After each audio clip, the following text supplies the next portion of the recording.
গাজীপুর ময়মনসিংহের সড়ক দুর্ঘটনায় নিহত হয়েছে 7 জন, আহত হয়েছে আরো 7 জন।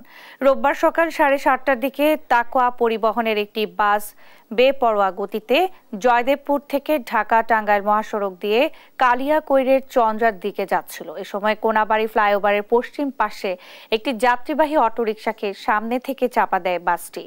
এতে অটোরিকশাটি দুমড়ে মুচড়ে গেলে 3 জন নিহত ও 5 জন আহত হন।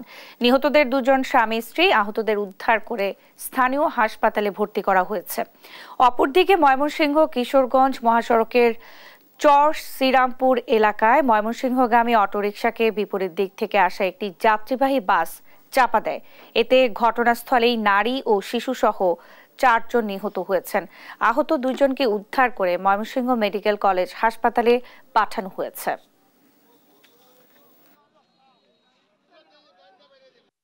আমরা আসা যাওয়া করতাম, ফ্যামিলির মতন একসাথে থাকতাম কথাবার্তা বলতাম। ড্রাইভারটার কারণে এরকম আর কি হইলো। এরকম এরকম করা কিন্তু উচিত না। ড্রাইভারটা কিন্তু সুন্দর করে গাড়ি চালালে তার কিন্তু এরকম হয় না। কালকা ঈদ, আজকে আমাদের ঈদ মাটি হয়ে গেছে, কারণ আমাদের ফ্যামিলির 4 জন নাই। কারণ ঈদ করার জন্য ময়মনসিংহে বাড়িতে যাওয়ার পথে রাস্তায় 3 জন আহত হয়েছে আর 1 জন হাসপাতালে মারা গেছে।